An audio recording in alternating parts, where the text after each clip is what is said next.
Okay, so we're recorded, and thank you. We've been actually talking for about 15 minutes, and Jill and Catherine will tell you what about this amazing play that is based on the book. But welcome, everybody.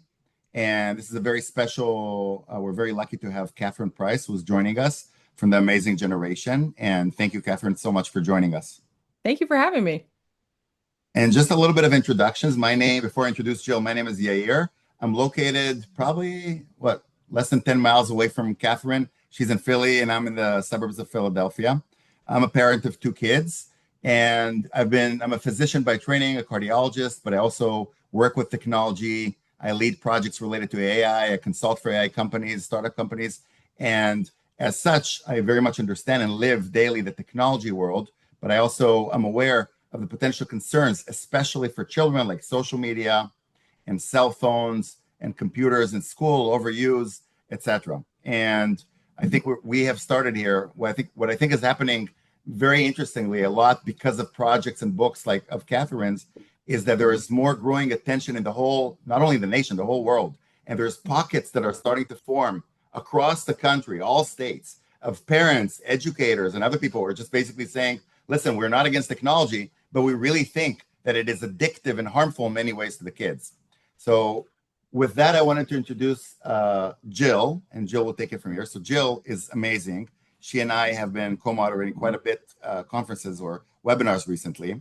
Jill Anderson is a veteran classroom teacher. She is so passionate. She's a parent, she's a community organizer, the founder of Mindful Tech Lessons. She has over 20 years of teaching experience and a background of education psychology. She is so passionate about helping families and educators navigate technology in ways that protect childhood and support healthy development and promote meaningful learning. And you may have learned or read about Jill because her work and perspective has been featured in the New York Times, the Washington Post, and many other places. She's been testifying in front of the Vermont House of Commerce Committee, Education Technology Legislation. And generally, I can tell you, I've spoken with so many teachers in the last year, and I believe that she really is becoming a national force to Thanks, too advocate for. kind. So Jill is really a professional curator of resources. She has multiple copies of The Amazing Generation, which was co-written by Catherine Price and Jonathan Haidt. And she has one in her classroom, one for her home, for her kids, for her to bring to the parent and educator workshops. So thank you so much, Jill, and please take it from here. Yes, it is. It is my complete pleasure to introduce the one and only Catherine Price. She is an award-winning science journalist, a speaker, a #1 New York Times bestselling author, and she is definitely a leading voice in the national conversations that we have about how people of all ages, which I think is an important point, not just children, can create healthy relationships with technology and live meaningful, fun lives. Her best-selling books include How to Break Up with Your Phone, The Power of Fun, How to Feel Alive Again, and The Amazing Generation, Your Guide to Fun and Freedom in a Screen-Filled World, which is a book for kids and teens that she co-authored with Jonathan Haidt. Catherine's work has been featured in so many publications. I could be here all night telling you them. Some include NPR, the New York Times. She's been on Good Morning America, The Today Show, and Wall Street Journal. And she has an amazing Substack called How to Feel Alive that I highly recommend, and a TED Talk that's been viewed more than 8 million times. And her ultimate goal is to help people of all ages scroll less and live more. And I will tell you that I do feel like I curate great resources, and every month I release like 4 books around a theme. And I've used your books a lot in my monthly recommendations. And I really thank you for helping me with better habits with my own smartphone after I read How to Break Up with Your Phone. And like, you don't have to do everything, just a few things make a difference. And then, of course, I'm very familiar with this book. Now, this is the version that doesn't go to my workshops because it's literally filled with post-its and notes and highlights and underline. Wow. Every time I go back to this book, I learn more. This is not a book that you would read once. You would come back to it. So I love that about this book too. I learned things for my children, for my students. And so one of the things that I was really curious about is explain what inspired you to begin writing about boundaries with technology to begin with, like, because you've been doing this for quite some time. Yeah, so I actually never intended to write about technology. I didn't have an inherent interest in technology per se. I've always been interested in how to live a happy and meaningful life. So I was interested in human flourishing.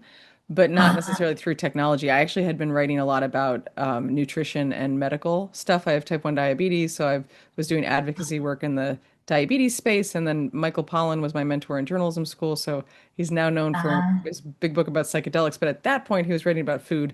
I remember Wonderful, that. wonderful teacher. So I wrote a book. I spent like 3 years of my own life writing a book about the history of vitamins and nutrition called Vitamania. So that's where I was beforehand. But then, and I was, trying to just do freelance journalism with like any place that would take me. And then in 2015, I had my daughter, and I had a number of moments where I noticed that she was looking at me and I was looking at my phone. And I've also done a lot of stuff with mindfulness and I try to be self-aware. So I noticed that and I realized that's not the impression I want her to have of a relationship with a person, let alone with her mom. And that's not how I want to be experiencing motherhood or my own life. So that was the catalyst for How to Break Up with Your Phone, because that was 2016 by that point. And the conversation, there were some people who'd written books. Nicholas Carr's book, The Shallows, was out, which is fantastic. Sherry Turkle's books were out, but there wasn't anything like the conversation we're having now, and there wasn't a resource that solved the problem, which is what I really was looking for. And as a writer, I look to books for solutions. So I was like, I guess I could write one. So very much to solve my own problem, but also because I realized at that point, I and my husband were not the only people who had problematic relationships with our phones, but we weren't really talking about it. But so many people did have this problem. But it was interesting because I only could get one publisher interested in publishing How to Break Up with Your Phone when I first pitched that idea. It was my lowest book Wow. advance. Yeah, it was very interesting. But for better or for worse, now people are recognizing that we have a problem. So I'm glad to be able to contribute to it. But that's how it first started. And then I ended up spending less time on my phone, realized, oh my goodness, I need to figure out what I want to do with my free time. And then again, to solve my own problem, that's how the power of fun came to be. So yeah, very much personal issues being turned into professional projects, and then joined forces with John after he wrote The Anxious Generation to write something for kids. I was wondering how you two connected. Did it have something to do with your first book or?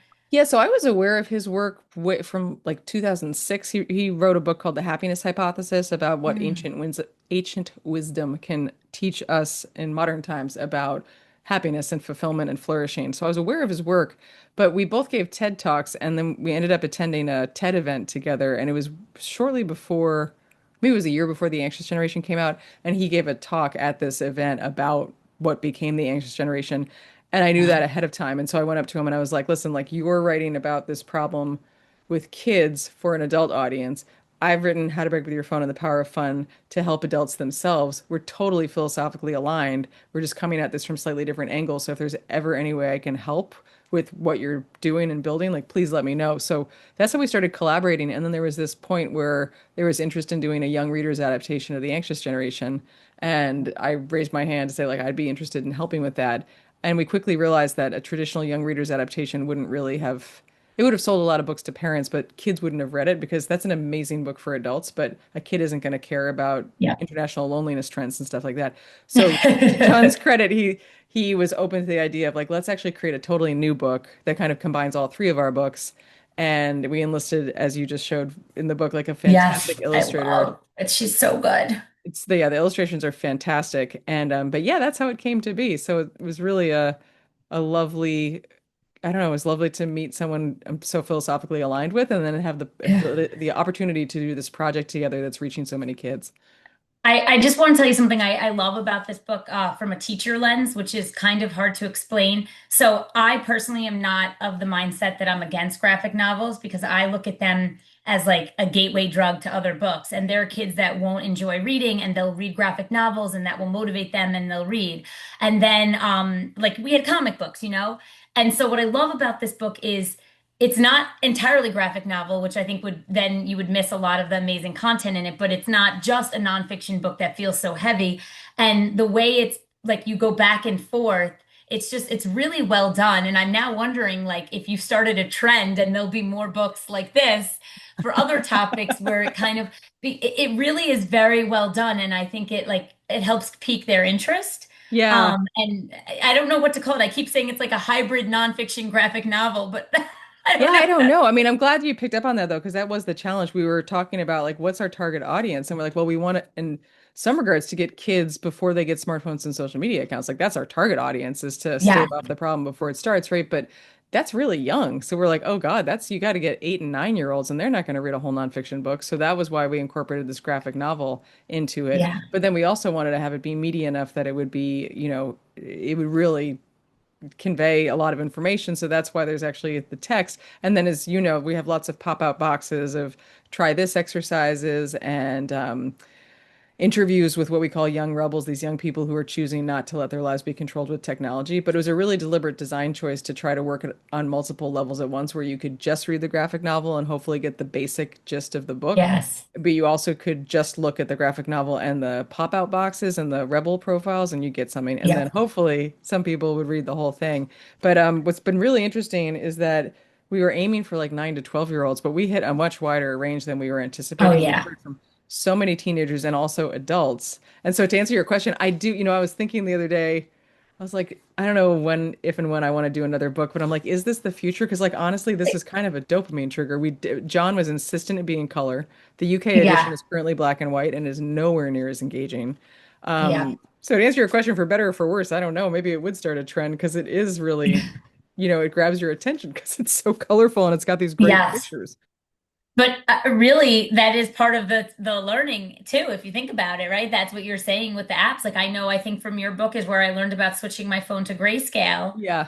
And like you really don't have as much interest in it when it's grayscale. Like it's Yeah. for a specific task. So it is a good point. And this is something we do want them to read to learn this. So one thing that happened, just amazing timing, is I come to find out that there was an incredible school in Yonkers. And it's called, I hope I'm not butchering their name, Haidt School 15. It's a public school in Yonkers. And there were two fifth grade teachers. They're called Team Five. And they got a class set of these books from the PTA. So first of all, I want to say major shout out to this PTA for donating physical real books and one for every child. That is incredible. So the kids and the teachers were reading the book and it was so impactful for them that they decided to forego their traditional fifth grade play, which is usually about like some Shakespearean topic, and transform it into a play version of this book. I got the privilege of seeing this play last week and I was blown away. The entire grade, there were all these teachers involved, supportive administrators. Tiffany Soares and Chris Fontanova were the two that led this. And you walk into the school and they have a social media constitution and really everybody that reads that is learning from that. And it's all the main themes in your book, like in one chart, and it's all handwritten and beautiful illustrations. Then you get closer to the theater and there's a picture of every actor with a little thought bubble, and it's their favorite memory of something they've done that's off screen. I'm like getting goosebumps talking about this. And then like you think, oh wow, there can't be more. Then you go into the theater and the entire edges of the theater are black silhouettes of people of all ages that look totally different, staring down at their phone, doing nothing, no interacting. And then you sit down in the theater and you look at the stage. And I know that especially for the adult performance, I'm sure parents were going to like grab that phone and literally it says, "Are you on your phone?" And I just picture like everyone quickly putting their phone away. And their Shakespeare tribute was they did open with somebody dressed in Shakespeare that came out and said, like, well, back to like, let me tell you about like a time before smartphones. And then they start going in. And I think one of the things I really loved about this is that there is so much to this book that they had so much to work with. So I actually have some questions from these fifth graders. And Amazing. I promised them that I would ask you some of these questions. And one of theirs I loved is, where did you learn about all the secrets of the tech wizards and what they used? Well, first of all, I have to just say, like, shout out to those classes, those fifth grade classes and their teachers. And Jill shared this with me, and I just was crying reading the Substack post. I've Oh, shared it with John Haidt and some of the pictures. I mean, it's absolutely amazing what you guys did with this book. And as its co-author, like beyond my wildest dreams, writing a book is actually very isolating, very lonely at times. And you don't know if anyone's going to read what you're writing, and you don't know if anyone, like, let alone going to use it or absorb any of it. And so to find out that there's a whole group of fifth graders who took it upon themselves to turn this into a play, it made my entire week. I'm so grateful oh, and I'm so inspired. So I just want to thank the teachers and the two classes for doing that. And I really wish I'd gotten to see it myself, but hopefully in the future. How did I learn all the secrets of the tech wizards? Well, that was part of the research for how to break up with your phone. I was really interested in trying to find out why and when I say we, I'm not just talking about kids, like why adults spend so much time on our devices. And a lot of times we spend time on apps that we know we don't want to be spending so much time on. So I was really curious about why is it that you know that you don't want to spend 2 hours scrolling through Instagram, but then you want to do something else. You want to spend time with your friend or read a book or play instrument, whatever it is. But then you look up and it's like 2 hours just passed and you don't know what happened. And I was like, well, what's happening there? And then what are these companies, what are they trying, like, how are they making money? I just actually started asking questions to answer this question, is I just got curious myself and I Yeah. started thinking, well, how is it possible that the apps are free if these companies are worth so much money? And so I started doing research. I read a lot of books. There's actually a lot of books that have been written by people who used to work in the tech industry. I read a lot of newspaper articles. So there's a lot of what are called whistleblowers, which are people who used to work inside the companies who then found out information that really upset them that they thought should be public.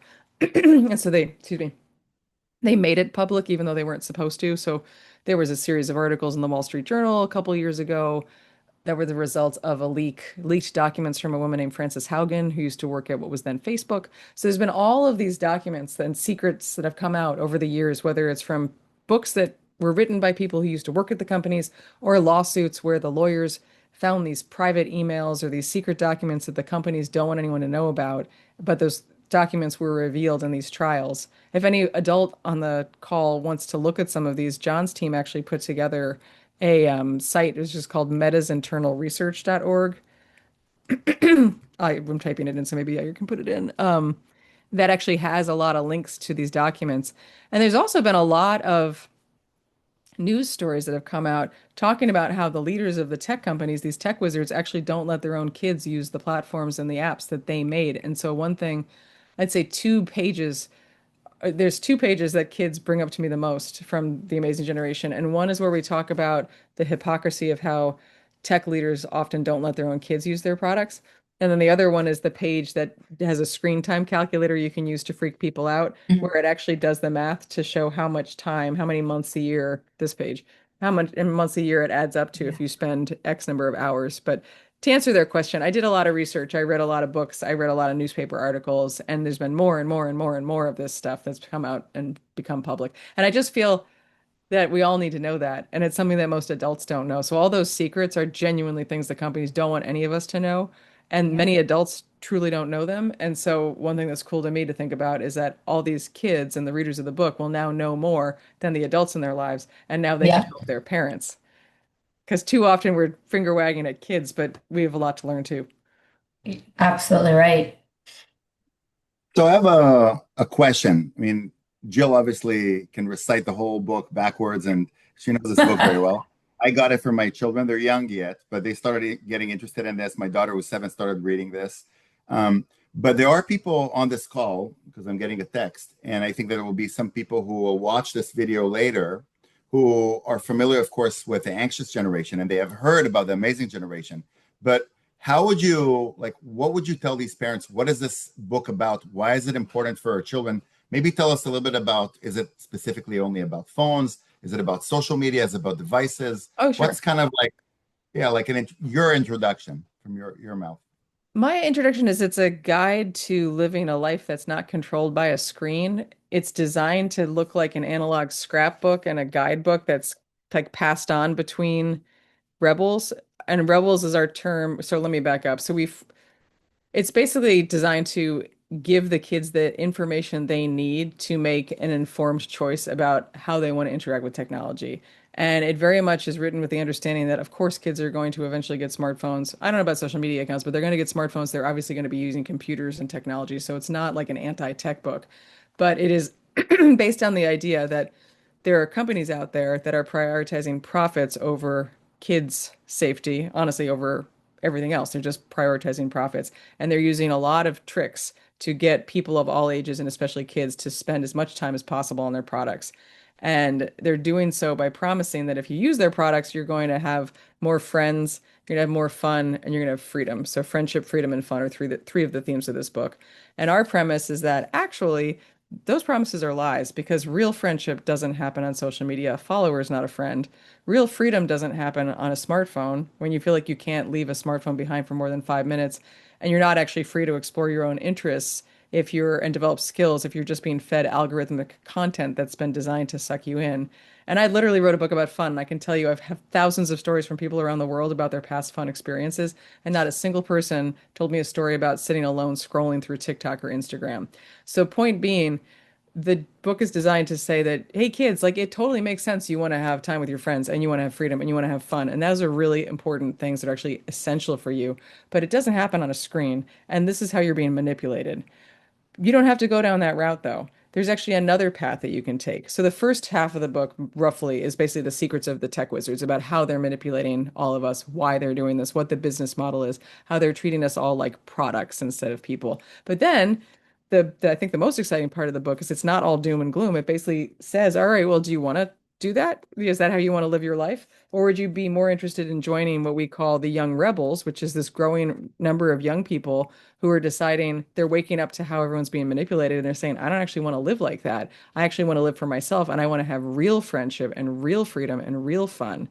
And so the whole second half of the book is a guide to being a rebel. And we have, as I was saying, profiles of actual real young people who are following that path. Like this is this wonderful guy, Sean Killingsworth, who started a network of college clubs around the country where college students hang out without phones. And I interviewed them and told their stories, incorporated lots of quotes from other young people about regrets they have about how they grew up on social media and phones.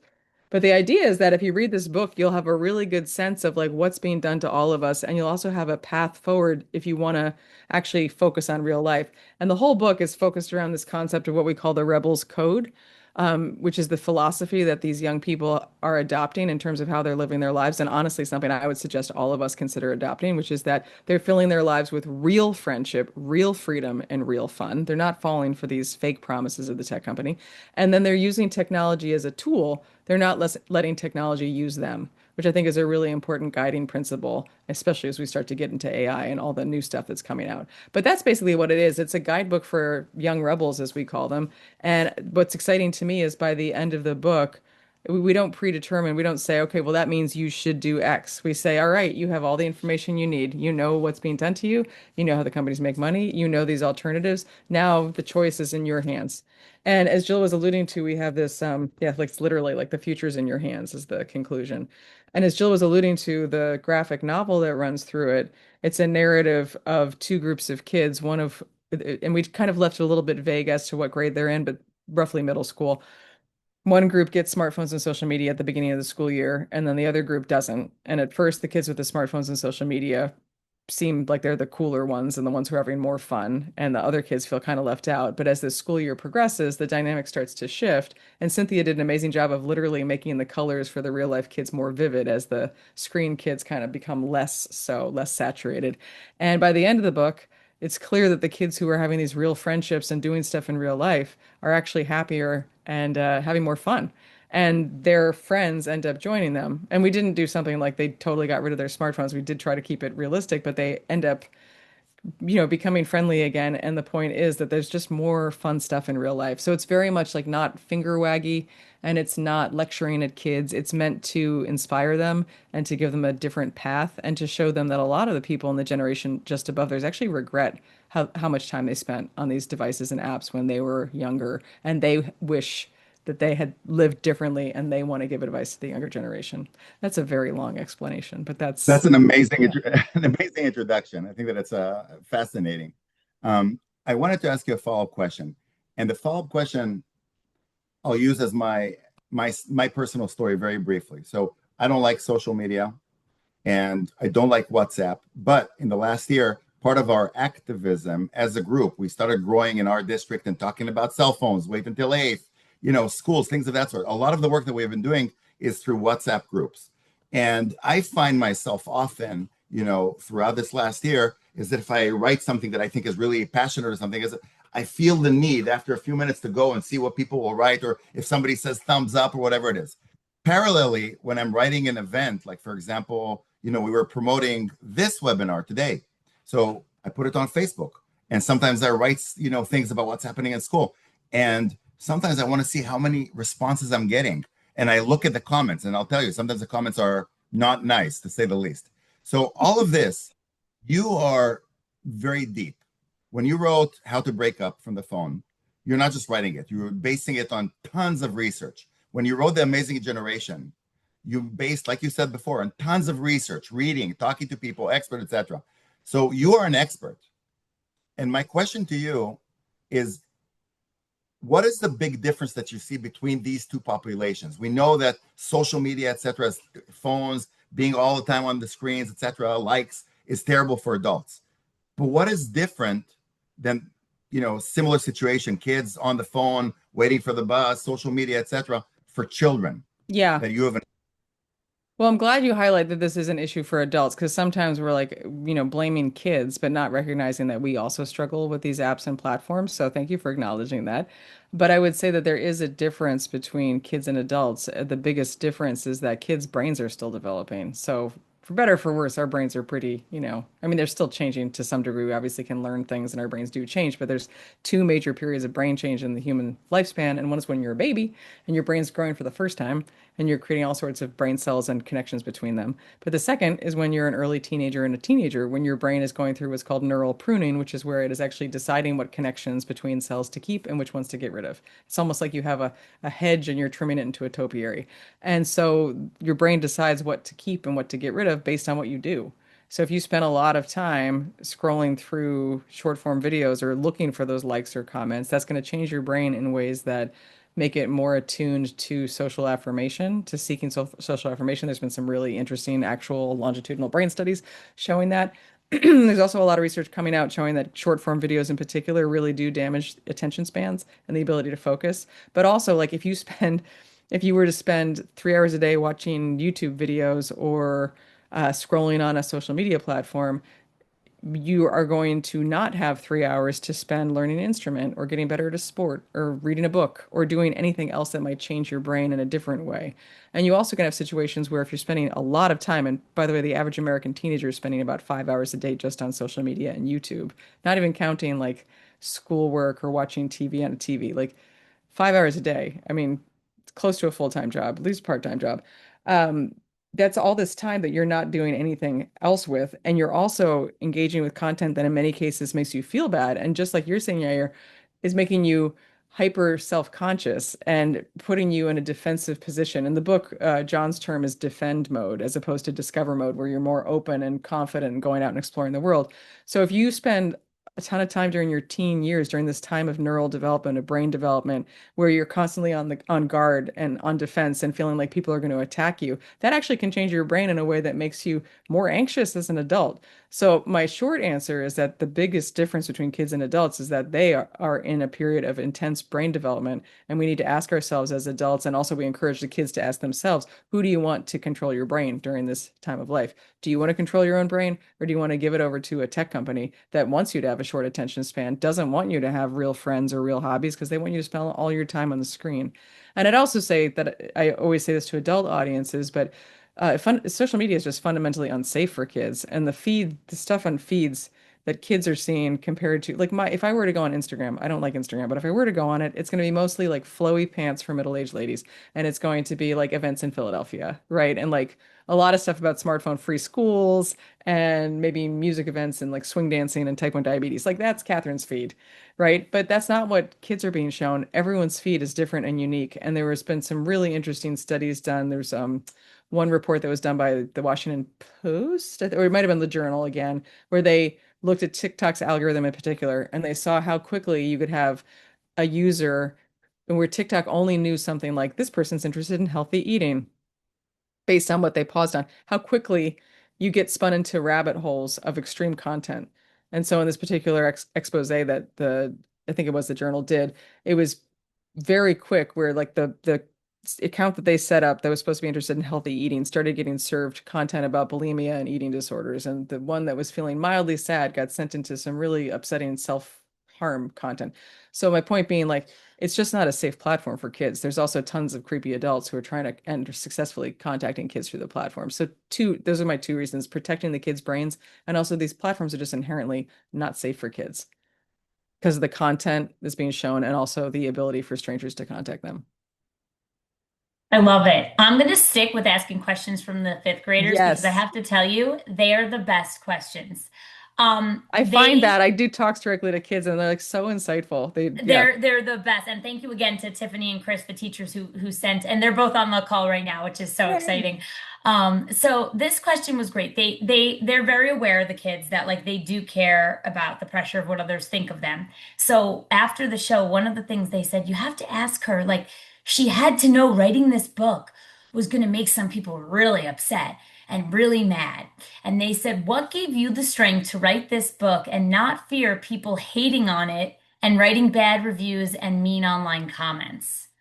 Oh, well, I have a keychain that literally says never read the comments on it. I And love it. that is because people are not nice online. And I think that's something to keep in mind on a larger level too, is that if you spend time interacting with people online, they're not going to treat you the same as they would if it were in person. It's so much easier to be mean to people online. Some of the things I've read in comments about my previous writing, I mean, they'd never say that to me in person, but some of it was quite hurtful, you know? So I do try to not read the comments. So I think that you do have to also just really believe in what you're saying and believe that it's important and that even if it upsets people or if it upsets the companies, like you're telling the truth.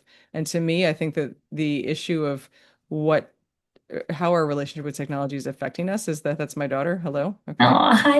I'll be going back in a second. I think it's the biggest That answers issue the do we're you have facing kids today. question. Yeah, yeah. So I think that there was no question that I needed to write this book. And, you know, thankfully, actually, the response has been wonderful. But even if it weren't, Love it. even if it weren't, like, it's still worth it. So I would say for the fifth graders that it's really important to speak up for what you believe in, even if it's going to make people mad. And it's so much better to have conversations in person than online. Because the same people who say they hate something that you did, you might actually have a constructive conversation with them if we're in person, but that really doesn't happen. Yeah. And also the thing that I try to explain to students a lot is that we can be reading the exact same sentence and all Yeah. take it a completely different way because there's no facial expressions, there's Yes. no context. And so I have them do that activity where I tell them like you're going to read this sentence and everybody has a different card with a different emotion and they have to Yeah. read Oh, it a that's different cool. way Yeah, I would because say they, that. you know, And I'd also say that I think that in a broader sense, this is exactly the one of the reasons it's so important to be careful about how we interact with these platforms because if you are constantly on an online platform and you are reading people's comments or like Yair was saying, like looking to see people liked, you know, your WhatsApp yeah. message or whatever it is, you start to train your brain to really focus on that. And then you do become nervous and you do go into what we call in the book defend mode, where you're like, oh, I don't know if I should say that. I don't know if I should do that. I don't know how people are going to react. Instead of saying, I don't really care about this online stuff. I'm going to go out in the world and do stuff. You know, that is a very different way of being in the world. And I think what I would tell the fifth graders is just to recognize that the platforms, these apps, they're specifically designed to have lots of opportunities for people to judge each other and say things about Yeah. each other. And that's specifically because, as we just learned, happens to adults too, that will get people coming back to check the apps. Yes. That's why those features are there. The guy who invented the like button on Twitter, which is now X, like years ago, and on Facebook, they've expressed regrets over having done that because they didn't realize how much that was going to impact the way that people interact with the platforms. And occasionally these platforms will like do something where they'll do an experiment where you can turn off your likes and you can see the difference it makes and how you interact with the apps, but they don't want that because they want you to keep using the app. So just be aware that even that fear of people judging you is the result of some of these tricks that the tech wizards are playing on us. Yeah. Yes, it's like a big like web that keeps tangling. One Yeah. of the things that they also expressed is FOMO, Yeah. and they wondered if you ever experienced FOMO as a kid. So FOMO, the fear of missing out. I think Yes, yes, I would not say I was a popular like kid in middle school and whatever. So I certainly had a sense of like missing out on things I thought might be going on. But I would say I think that this is a big difference between how kids grow up today and how we all grew up, which is that like we didn't know about everything else that was yes. happening, right? There was no way, for example, like on Snapchat, you can see the location of your friends. So you can see if they're all hanging out without you. That's like a deliberate feature like built into that app. And even though it Yep. makes people feel horrible, you can see pictures that are people posting in real time on Instagram or videos on TikTok. Like that didn't exist. So when we were at a party as kids or teenagers or hanging out with our friends, we didn't know about all the other stuff happening. And I think that was a real gift. And so what I would say is that I try to focus on what is known as the joy of missing out, which is the joy of missing out on all the drama that's happening online, and also the joy of missing out on that feeling of FOMO. Like you can't be everywhere at once. You can only be in one place at one time. Right. And I don't want to be engaging with any kind of app or platform that's deliberately trying to make me feel like I should be feeling FOMO, the fear of missing out. I also think the fifth graders, one thing that we didn't put in the book, but is an interesting tech wizard dirty thing that they did is they actually, in the case of Instagram, deliberately, or actually all of them did this, they tried to target kids when they're at school to get them to sign up for social media at school. And the reason is that the companies, the tech wizards, actually know that that will create peer pressure so that you will feel FOMO if you don't sign up for the social media platform. So they specifically tried to target kids when they're at school to get them to, as many of them as possible, to sign up. Because if you get a critical mass of kids, and any of the fifth graders listening to this call would know this, if like the majority of kids in your class have a smartphone or social media account and you don't, you're going to feel left out, right? They did, that was deliberate. The tech wizards did that on purpose. So I try Yeah. not to be controlled by FOMO because you can only be in one place, and like FOMO just there's a famous quote that comparison is the thief of joy. But I also think FOMO is the thief of joy. If you're focusing on all the Yeah. things you might be missing out on, then you're never going to enjoy anything. That kind of makes me think of like from the parent lens, like, because I'm asked this a lot too, is like, what would you say to parents that are worried about their kids feeling left out or missing out? Not necessarily FOMO for a party, but like Yeah. if they don't have a smartphone, a social media account, or even like I'll be honest, like I don't have video games in my household anymore because after what I saw, I got rid of it and it's been 2 years and it can be hard. And Yeah. so sometimes parents are looking for advice so that their child doesn't feel like they're missing out. And, Yeah. I would say I totally get it. It is hard when the majority of kids have these things. And that's one reason it's so important for us to take collective action, which is something John Haidt talks about a lot in The Anxious Generation and just in his general talking. So we do need to act together. So join together with other parents. You don't need to get everybody, but get a couple other families that are on board with the idea that you're not going to give your kids access to these things. With that said, I also want to clarify, I'm not talking about like you can never get your kid a phone. We're talking about smartphones with unfettered internet access where your kid has access to the whole internet, and importantly, the whole internet has access to your child. If you want to get a smartphone alternative, and actually that's where Yair and I met each other, was at an alternative device fair with some of these smartphone alternatives, the Bark phone, Gab, TrueMe, Pinwheel, the list goes on. There's like a bunch of them now. That's very different from giving your kid a full iPhone. I would also say that one thing to really emphasize to your kids is that we do need to set limits as parents, right? We can say like, all adults were in the middle of a big course correction. We didn't realize how dangerous and problematic these platforms and these devices were. We're figuring it out now. We made some mistakes. So we are changing the rules. And if you're going to say, okay, we're not going to allow you on social media because it is inherently unsafe, I would say that you do need to give your kid an alternative. Your kid wants to be on social media because that's where their friends are. So then it's on us as parents and as teachers, try to create more opportunities for kids to have, as I was talking about earlier, more friendship, more freedom, and more fun in the real world so that they have a positive alternative. Because if you don't have a phone or social media, but everybody else does, and you can't hang out in person with your friends, then like you're just sitting alone in your room. And that is not what your kid wants. But I would also really stress, though, a point that Sean Killingsworth, that guy, the rebel I showed the picture of in the book, who's 23 now, a point he makes really beautifully when he does talks, and he talks about how he feels that his generation has missed out on the ability to have real life experiences, that he actually had many fewer experiences because all of his friends were always on phones. And he talks about the social landscape for his generation as being a wasteland, that it's a social wasteland. And part of that was that even if you chose not to have a phone, or even if your parents didn't let you have a social media account, everybody else did. And so what he points out, and I think is really important to keep in mind when we talk about FOMO, is to focus. Right now, we're worried about what will our kids miss out on if we don't give them smartphones and social media accounts and video games. But what Sean would say is what we should be focusing on is what will they miss out on if we do give them these things. And it's the opportunity to have adventures with their friends, to be fully present with each other, to develop relationships, to create memories. I speak to so many young people who say they don't have memories of their teen years because they spent all their time scrolling. They didn't actually go out and do things with their friends. So that's how I think of it. Like that's the FOMO, the fear of missing out on real life. And I think I wanted to ask a few questions from the audience, but before that, I think I just wanted to say something about the FOMO. Um, I think it's very much related to also to the whole concept that you mentioned of mindfulness is something that you practice. I practiced for many years mindfulness and different, but I think that for me, when I see an adult or a child on their phone, it immediately is the opposite of being mindful and present. And when you're thinking also about, oh, what did this person write for me, or the FOMO, it's kind of like it's a very similar thing. But I would even say, and I very much agree with you, that the screen is not only harmful, but it takes away these 4 hours that the kids are on the screen, or even adults. You can do something different. But for me, we raised our kids, or we have two kids who are 7 and 6, and we raised them in a house without screens completely. And we have no TV. And I know that we're extreme a little bit, but we have nothing. But one of the things that we see that, in my opinion, is so important is when they don't do anything structured.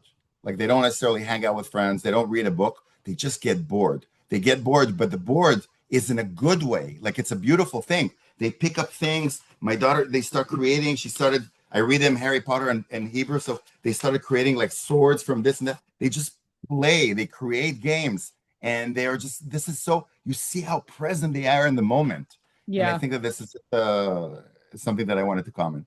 It's so they're so creative, and I think also like kids will come up with other things to do. Of course, if you have had lots of access to screens and then you take them away from your kids, they're going to protest, which probably the stronger the protest is probably an indication of how important that decision was to cut back.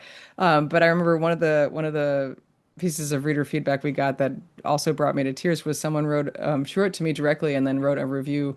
She was talking about how her daughter had read The Amazing Generation and had taken it to heart, and then this woman was writing her review while listening to her daughter and friends upstairs. Her daughter had invited her lunch table friends over for a screen-free game night where she had them all leave their devices downstairs and they all were upstairs. And the woman writing the review said, I've been sitting here for 3 hours listening to this group of middle school girls shriek with laughter, no phones in sight, you know? So I don't know if there was any protest on the part of that kid's friends when she first said we're leaving our phones, but it didn't matter once they'd gotten over that hump. Then they were together and they had this experience and they created a memory and they had real true fun together. So beautiful. I love it. Yeah. There's a couple of questions that will be very brief questions. It's more technical. Are there any plans? Juanita and Natalia are asking if there's any plans to translate to other languages, including Spanish and others. Yes, there are. I'm not in charge of the foreign rights, so I'm not up to date on this, but yes, and Spanish is one of them, but the Amazing Generation will be available around the world. And I know that John's agent Okay, is working hard on like expanding that list. Yeah. good. And then another question is from Jane. In your opinion, and you were talking a little bit about the full phone, the flying phone, versus like the limited options, something that is more a dumb phone. But in your opinion, how old should a kid be to have a phone? Let's say, because this is a question that, you have researched so much about this, and this is a question that we don't necessarily, we see in schools. Sometimes it starts at second grade, mostly fifth grade, definitely when you hit high school. But in your opinion, is there some sort of like a magic bullet age for having a phone, a smartphone for children?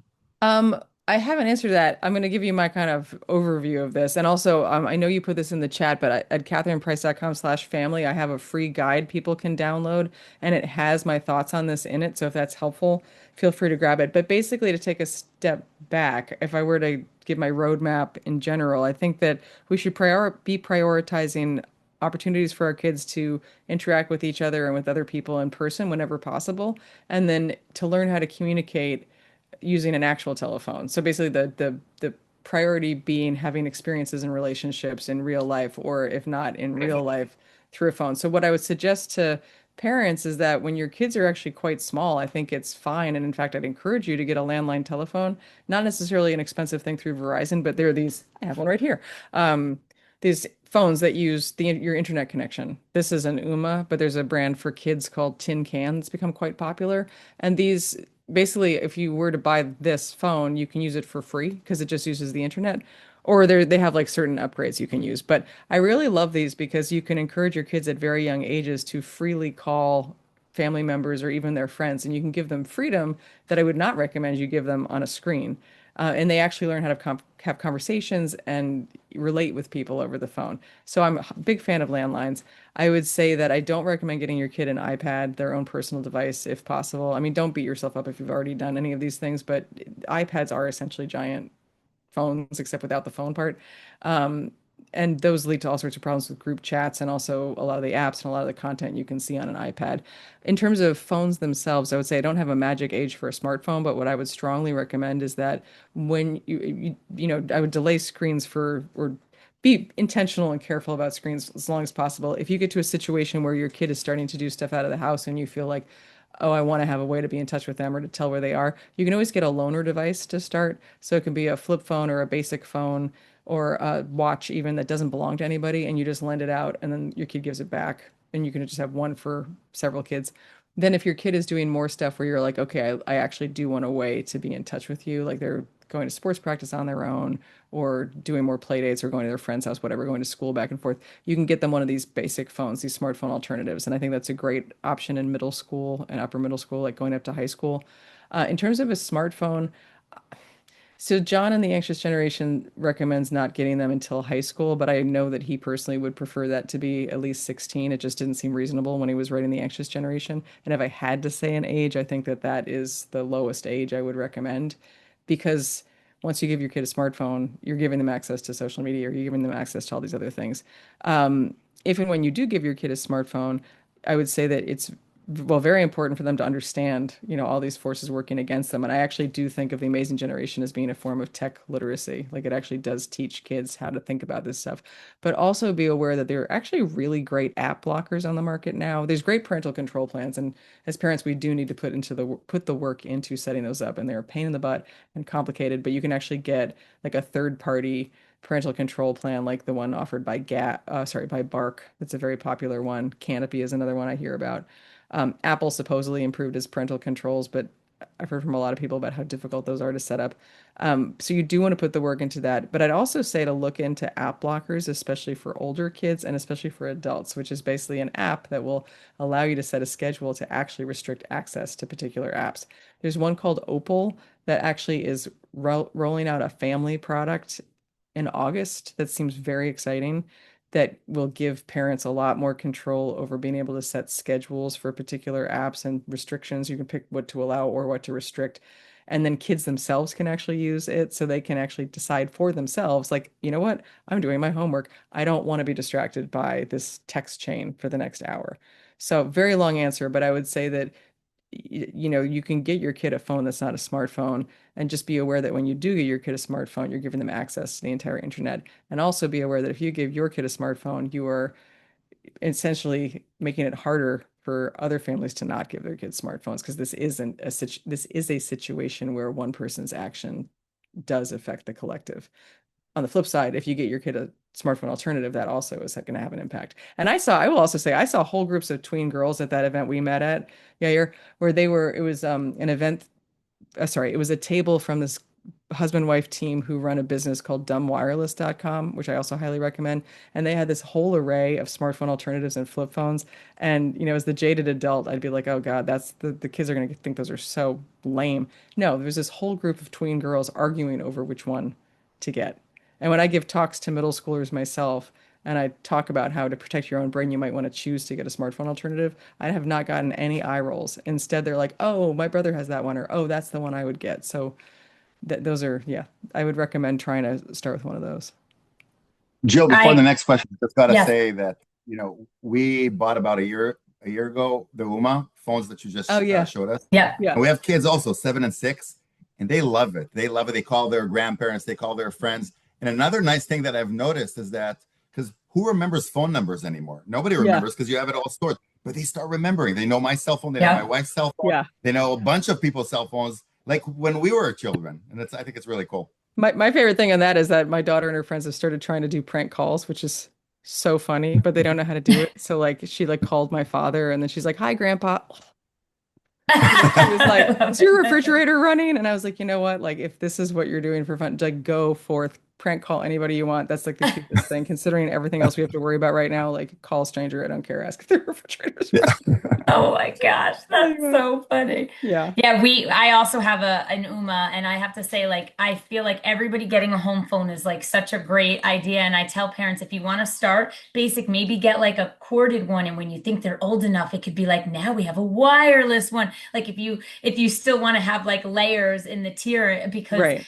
once you start with something here, you have to keep going up, up, up. And I agree, it is a lot of work for parents to like look at a third party monitoring system to figure out like what to do with the privacy controls. So if you feel like you don't have the time and energy, that's when I think it's a great idea to just get a phone that does nothing but talk, or just like a light phone or something like that. But if you really think you can keep up with it, go with it. But the phones that don't allow social media would be my favorite, because Yeah, you can't cave then.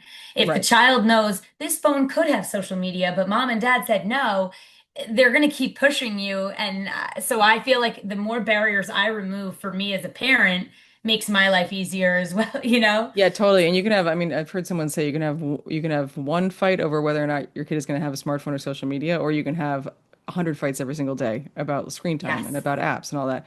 So yeah, I completely agree with that. And then yes, I'm saying like a lot of these phone companies like TrueMe and Gab and Bart, like they have, you can kind of look into what's right for your family, but they have the Yep. ability to download like tool like apps, like a map, or Yes.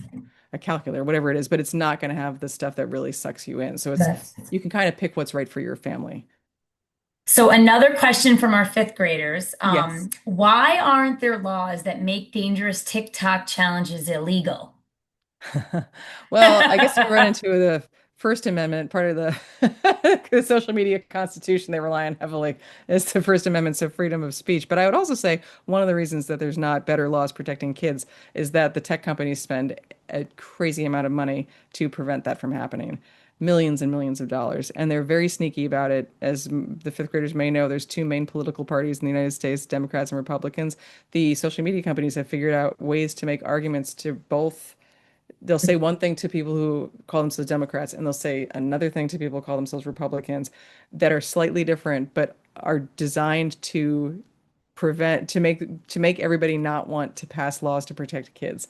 So they're very manipulative, the tech companies, and they're coming up with different stories based on what they think is going to connect with each individual lawmaker, and they pay a ton of money uh, to help these people's campaigns. So that's a big reason why. There actually was an attempt 2 years ago to pass something called the Kids Online Safety Act.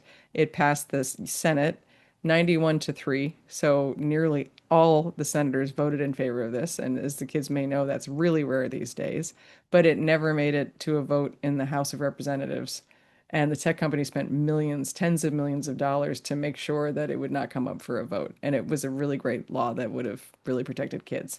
So there's a definitely space for kids to be advocates and kids to be lobbyists and to stand up and say, like, this is not right. You shouldn't be allowed to do this to us, and to talk Yeah. directly to lawmakers and say, please support laws that protect kids. And I have a lot of faith in these kids to help like move things forward. Like I do think the pendulum is swinging back, and now like more and more people are being vocal, and I really am hoping for a change. They also asked, this was a really interesting question. They said, do you think that Steve Jobs knew the trouble the smartphone would bring to the world? No, I don't think so. I mean, I have not read, there's a very big biography of him by Walter Isaacson, but I know that Walter Isaacson and then people who have done biographies, so have written Steve Jobs' life story, they talk about how he didn't let his own kids have iPads. And he actually had a tradition at his own dinner table where there was no devices at the table. I mean, then there weren't really devices you could bring to the table because there weren't smartphones, but he would actually have these debates and have his kids engage in these conversations about literature and philosophy and things like that. So I think he would have been horrified. I mean, recently there was actually a quote with Tim Cook, who is the current CEO who's going to step down, but he was on, I think it was Good Morning America on April 1st in celebration of Apple's 50th anniversary. And he said, you can find this clip online. He said, I don't want people to be scrolling on their phones for too long. They should go outside to nature. It's like, well, maybe you could make the controls easier, Apple. Like, yeah.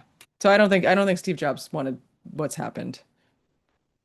So I want to ask a follow-up question to this because we've heard about, like Jill was just saying, is that the pendulum, everybody's feeling it about education technology, phones, social media, that the pendulum is now shifting back. But you are very knowledgeable about everything, all the deep work that is happening, the lobby power. I mean, the tech companies are the most powerful companies in the history of humanity. They are so strong. So my question is a futuristic question to you. How do you think the world will be maybe 5, 10 years from now in regards to phones, technology, and even another topic that we haven't talked a lot or at all about during this session, but Jill and I are often talking about, which is the education technology Oh, that we see, and I'd love to hear your opinion about the education technology as well, which we see for core curriculum like math, etc. So many gamified apps. How do you see that, the world will be in 5 years or so? yeah, I think about that a lot. I would say that fundamentally, I think that whatever happens in 5 years is going to come down to the decisions we make right now as individuals. Like we actually do have a lot of control over what happens in 5 years. It's a situation, so much of what's happening in the world feels like it's out of our control. But when in terms of technology and the decisions we make for our kids and ourselves, it is under our control. So I'd like to say that just because I think we could have a better situation in 5 years, but it requires all of us individually to take action or take action together as individuals.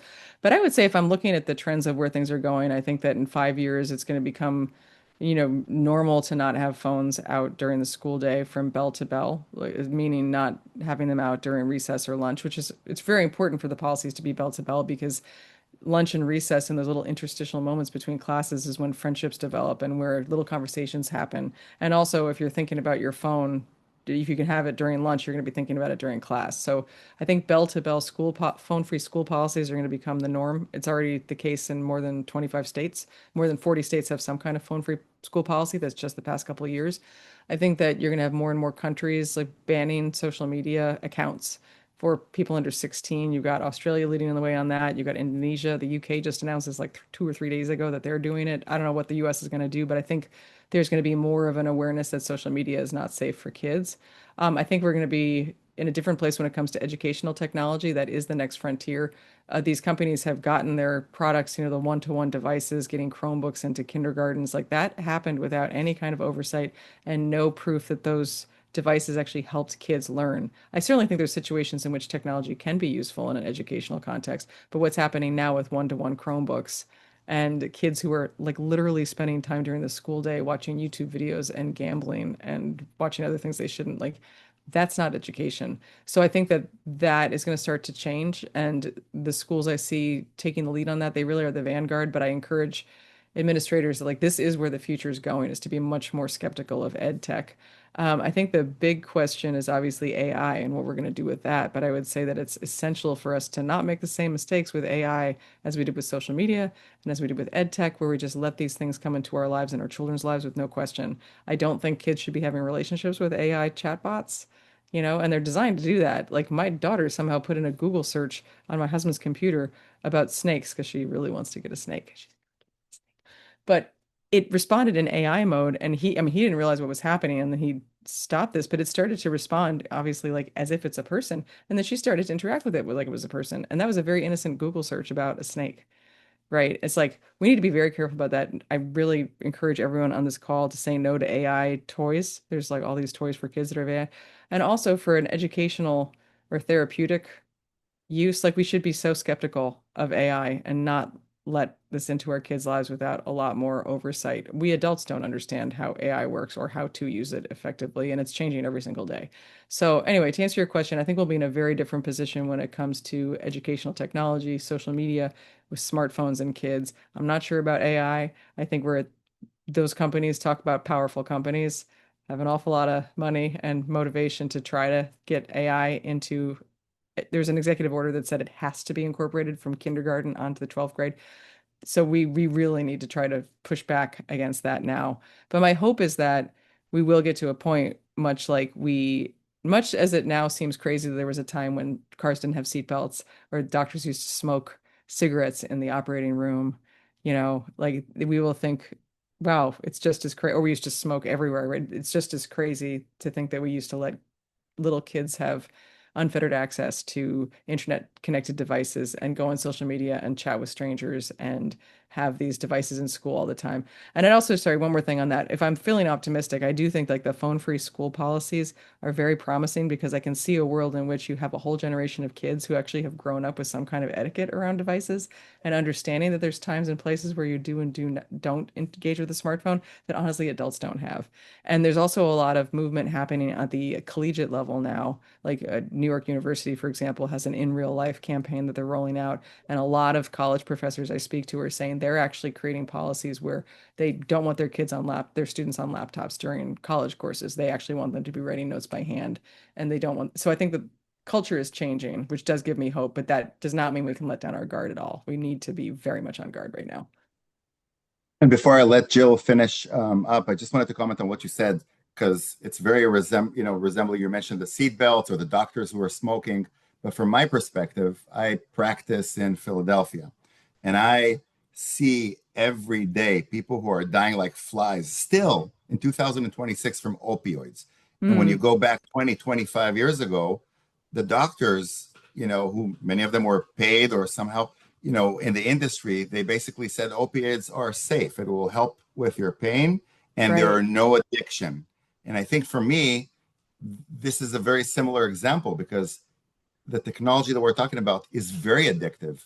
mhm. Opioids are very addictive and they're dangerous, all these things. So anyway, just a thought that I had. Jim, Yeah, yeah. There's a lot of parallels, and I think we are in a big tobacco moment for the tech companies, where just as the big tobacco companies were forced at some point to admit that their products were addictive and admit that they were trying to hook kids. I mean, they used to give out cigarettes next to schools and on playgrounds and advertise cigarettes in Saturday morning cartoons. And then they had to pay into a fund to actually educate the public about the lies that they were telling everybody. I think we Yep. are in the beginning of that moment for social media in particular, thanks to a lot of the lawsuits. But all of us, like, we have to keep pushing. It's not going to happen unless we all take action together. Yes, I have I love this like question from the fifth graders. They said, "What is your favorite rebel activity?" My favorite rebel activity is to play music with friends and to Um, dance. So I play piano, and actually, this is very relevant. As a result of writing How to Break Up with Your Phone, as I was saying before, ended up with free time. I wasn't sure what to do with it. So I asked myself a question I asked people when I was writing How to Break Up with Your Phone, which is what's something you say you want to do, but supposedly don't have time for, because we have more time than we realize. We're just scrolling it away. And my answer was I wanted to learn to play the guitar because I played piano. I had a guitar. I ah, didn't know how to play it. So I signed up for a guitar class with a group of adults. I met a whole new group of friends through that way. I started playing music with people, which is something I'd never done when I was playing piano alone. I eventually then started taking drum lessons. So now I do piano, drums, and guitar. And I've got multiple different like bands and groups of friends I play with. So oh, that's one of my favorite things. And then I also really, really love swing dancing to Lindy Hop. So I go to a lot of camps and oh. like dance and music camps. So those are two of my peak fun rebel activities. I love that. And I think I remember hearing somewhere that you said that after you broke up with your phone, you had so much more time for fun. Yeah. And Yeah. that's like really motivating. Like I think you don't realize how much time you're wasting. Like, and this Yeah. happens to all of us. It's, it's just one video and then there's autoplay and they could easily disable these functions or Yeah. let us disable them, but they don't let us do that. Yeah, and also Um, like even 1 hour a day, if I spent 1 hour a day like practicing piano, how much better would I be in a month, yep, right? Compared to spending 1 hour a day just compulsively reading the news or checking my email over and over again or scrolling through something. I think that yep, that's something I think is really important to kind of think about. And we've heard from a lot of kids that made an impact to think like, oh, wait a second, like what do I yep. want to learn to do? I could be so much more interesting. Yeah, I love Actually, it. one kid, one fifth grader told me his mom told me this story that he really loved Fortnite and he read the book and then he was like, I still like Fortnite, but I kind of realized that Fortnite is not actually a hobby. Fortnite is a Yes. video game and he said, I want to have more hobbies. It's not making me like more interesting. And he actually asked his parents for help, like trying to find more hobbies. And I think they're rock climbing together now, like at Oh, a I love that. yeah, so I So encourage like for the fifth graders, like ask yourself what's fun to you, and what do you that want to you be able to want to do. do? What do you want to get better at? And then figure out a way to spend more Yes. time on that stuff. I love it. So I wanted to end with reading to you some of these amazing reflections because I think that number one, the kids would love to share them with you, and number two, that everyone else who's listening or watching, I hope that you hear these reflections and think like this is a great book for me to read with my child to help them come to this conclusion. And then I will also send them to you, Catherine, so that you can have Oh, a copy great. to keep. All right, I'm They're totally gonna just so cry now. good. For what? I know Yes. they're all right. So I'm just going to read as written, okay? Okay. Tech wizards don't want you to have fun. They want your attention or money. I would like to go on my iPad less and go outside more. I love that. People who make some social media platforms and games don't even let their own kids use them. Games are fun, but they can hurt your eyes and brain. Tech companies don't really care about your feelings and they only measure clicks. Children and teens spend way too much time on screens. Tech companies know their products are dangerous, so they don't let their own kids near them, but they keep selling them to everyone else. That was definitely the one, like, there's a lot of focus on, like, wait, they don't let their own kids use this. Yeah. As you said, that is like very telling, right? You're so Um, telling. Yeah. you can have fun without your device, like going to the park, skateboarding, and playing sports. I love this one too. Use tech as a tool, not a toy.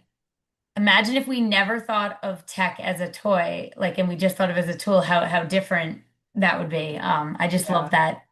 Some online games make you keep playing more and more, so you skip sleep and other activities.